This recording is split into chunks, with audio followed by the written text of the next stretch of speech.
Namaste friends.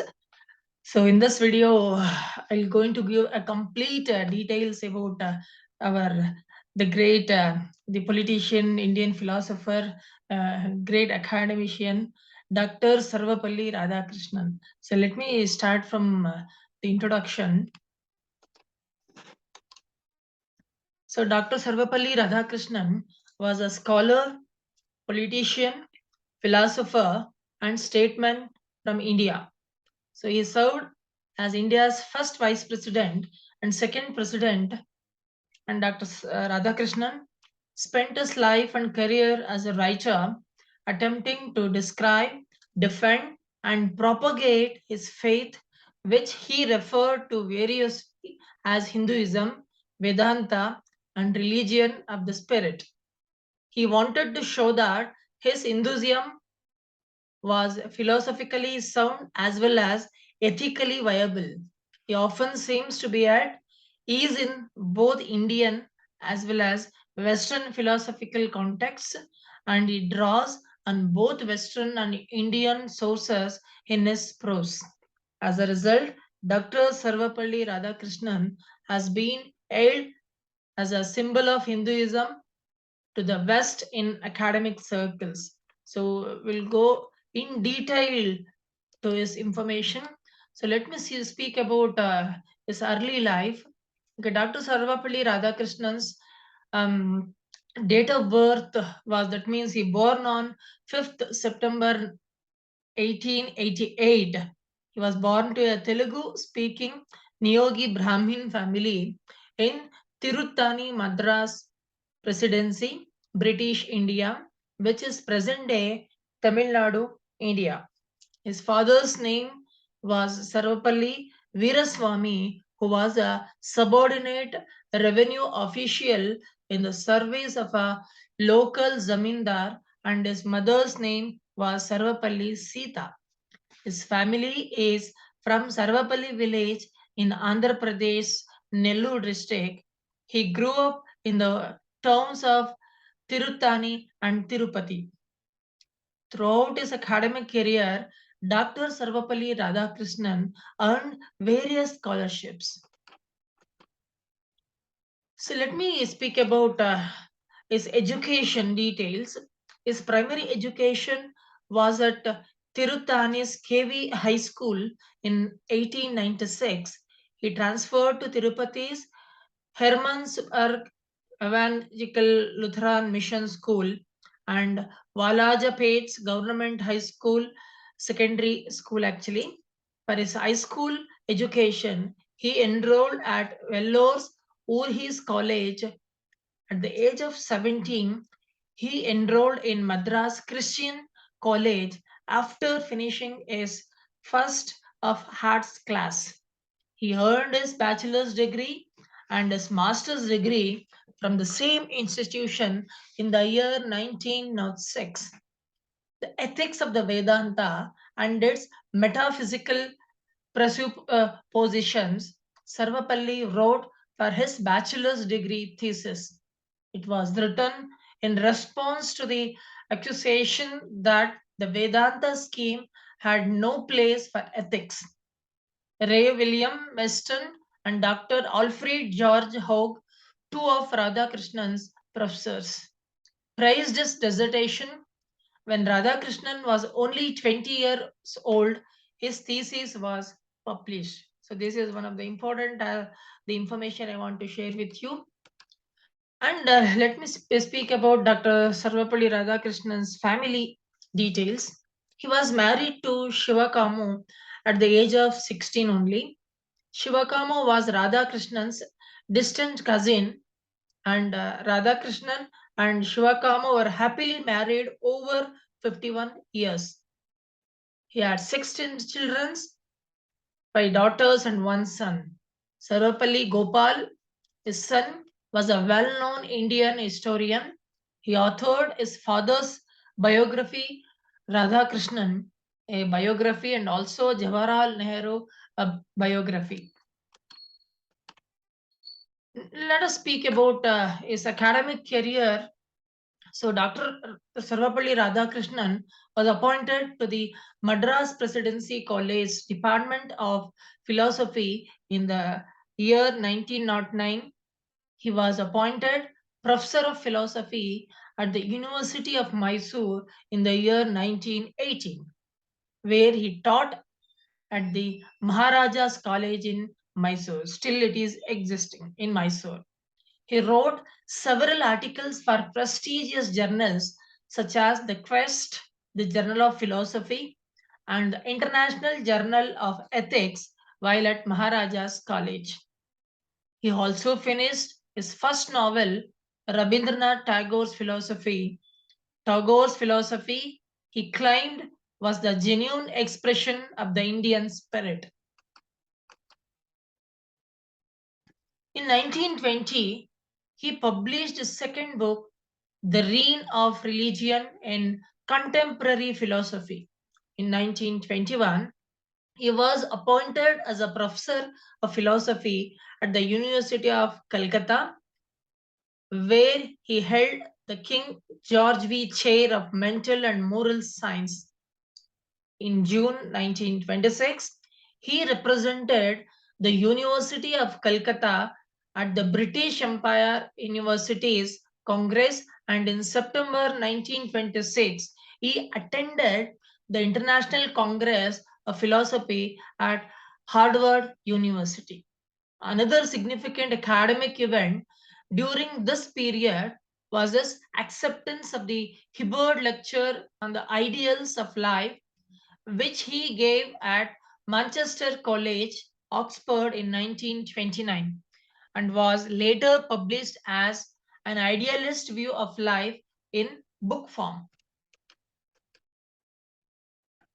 In 1929, Dr. Sarvapalli Radhakrishnan was invited to Manchester's College to fill the vacancy left by Principal J. Ashlyn Carpenter.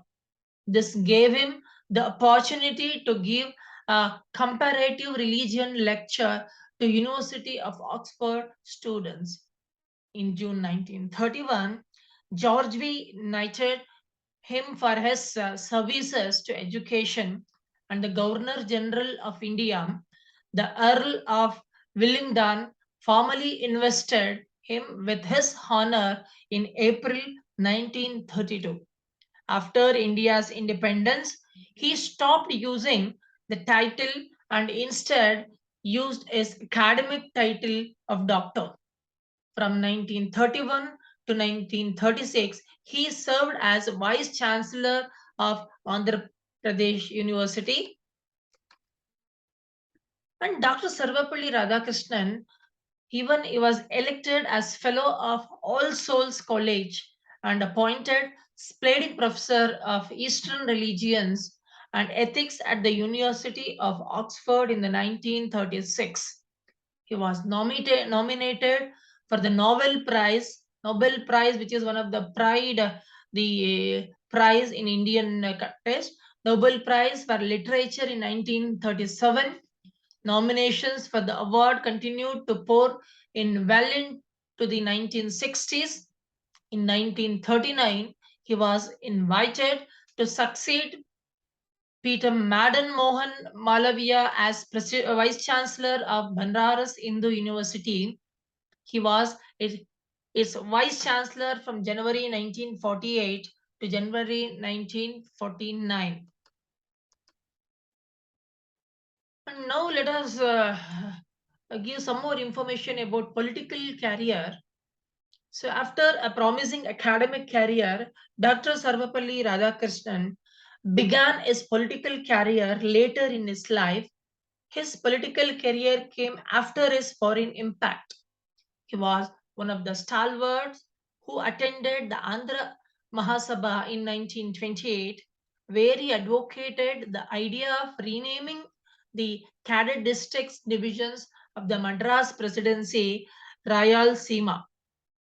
In 1931, he was appointed to the League of Nations Committee for Intellectual Cooperation, where he became known as Hindu expert on Indian ideas and a conviction translator of the role of Eastern institutions in contemporary society in Western eyes. Dr. Sarvapalli Radhakrishnan's involvement in Indian politics as well as foreign affairs grew in the years following India's independence. From 1946 to 1951, Dr. Radhakrishnan was a member of the newly formed UNESCO, that is United Nations Educational, Scientific and Cultural Organization, sitting on its executive board and heading the Indian delegation. He was also a member of Indian Constituent Assembly for the 2 years following India's independence. The demands of the University Commission and his continuing responsibilities as pleading professor at Oxford had to be balanced against Radhakrishnan's commitments to UNESCO and Constituent Assembly.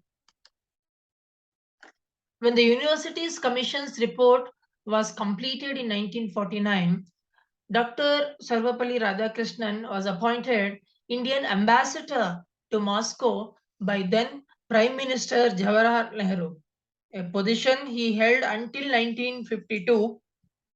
With his election to the Rajya Sabha, Dr. Sarvapalli Radhakrishnan was able to bring his philosophical and political beliefs into motion. In 1952, Radhakrishnan was elected as India's first vice president, and in 1962, he was elected as the country's second president. During his time in office, Radhakrishnan saw a growing need for world peace and universal fellowship. The importance of this need was driven home to Radhakrishnan by what he saw as global crisis unfolding. The Korean War was already in full swing when he assumed the role of vice president. Dr. Sarvapalli Radhakrishnan's presidency was dominated by political conflicts with China in the early 1960s, followed by hostilities between India and Pakistan. Furthermore, the Cold War split East and West, leaving each on the defensive and wary of the other. Dr. Sarvapalli Radhakrishnan questioned what he saw as self-proclaimed international organizations like the League of Nations, divisive ability, and dominant character. Instead, he advocated for the promotion of an innovative internationalism focused on integral experiences, metaphysical foundations. Only then will mutual understanding and tolerance be encouraged between cultures and nations. And few of the philosophical thoughts by him are, so Dr. Sarvapalli Radhakrishnan attempted to bring Eastern and Western ideas together, defending Hinduism against uninformed Western criticisms while also integrating Western philosophical and religious ideas. He was one of neomost Vedanta's influential spokesmen. His metaphysics was based on Advaita Vedanta, but he reinterpreted it for a modern audience. He recognized the truth and diversity of human nature, which is saw as grounded in and endorsed by the Absolute or Brahman. Theology and creeds are intellectual formulations as well as symbols of religious experience or religious institutions for Radhakrishnan.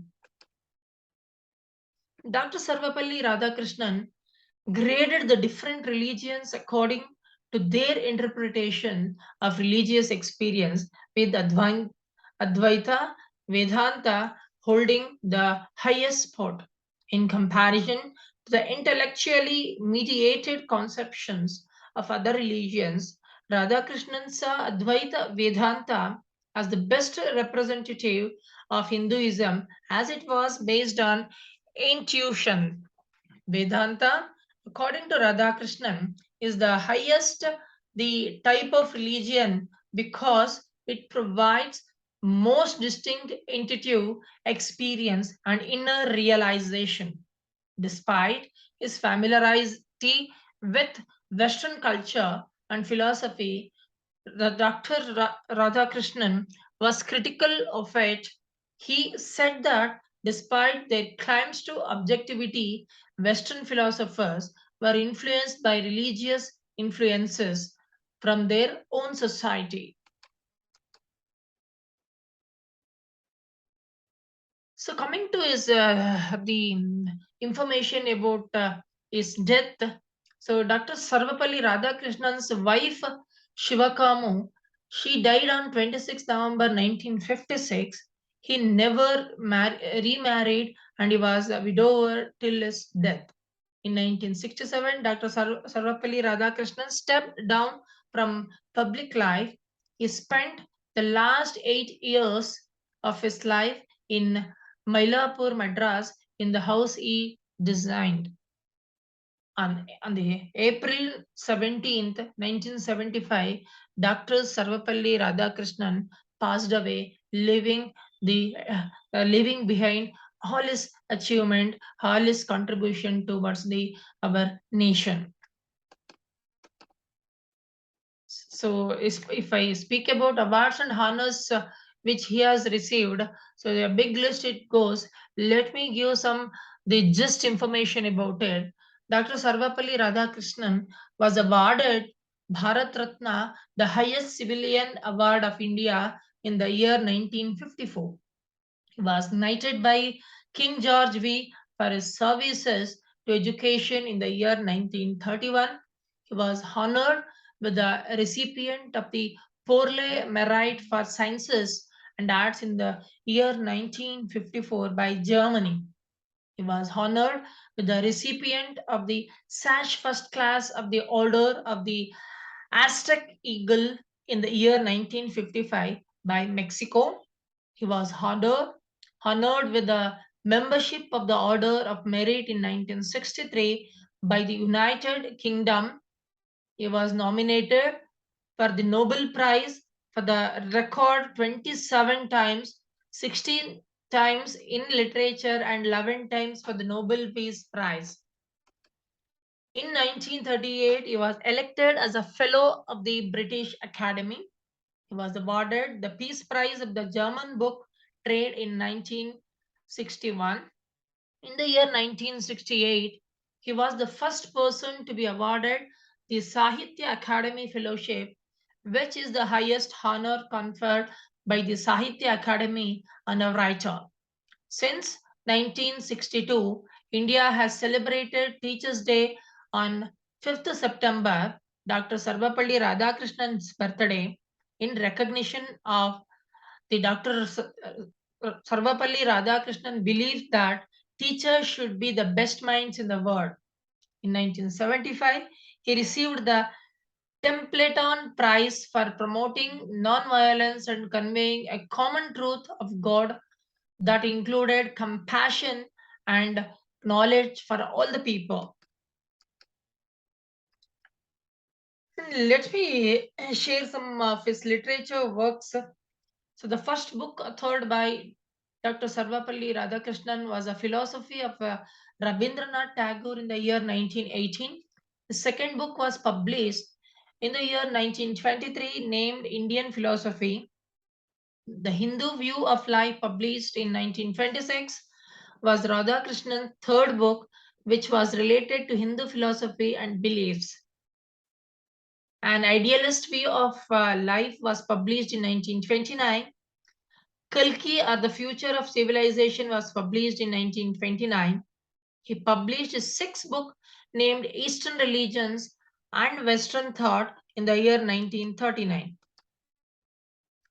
Religion and Society were published as the seventh book in 1947. In 1948, the Bhagavad Gita with an introductory essay, Sanskrit text, English translation, and notes were published.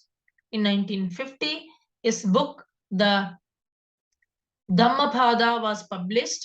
His 10th book, The Principal Upanishads, was published in 1953. Recovery of Faith was published in 1956. The 12th book was a source book in Indian philosophy published in the year 1957. The Brahma Sutra, the philosophy of spiritual life, was published in 1959. His last book, named Religion, Science and Culture, was published in 1968. So if I keep on speak about him, so it goes on. So let me conclude whatever the information I have shared with you. Dr. Sarvapalli Radhakrishnan was an academic philosopher and statesman who was one of the most well-known and prominent Indian thinkers in academic circles during the 20th century. During the 20th century, Dr. Sarvapalli Radhakrishnan spent his life and career as a writer attempting to describe, defend, and propagate his faith, which he referred to variously as Hinduism, Vedanta, and religion of the spirit, rather than being known as Dr. Sarvapalli Radhakrishnan, President. He was famous for his academic skills and as a teacher. So, friends, with this, my attempt is to give some the important information about our Dr. Sarvapalli Radhakrishnan. Jai Hind. Thank you.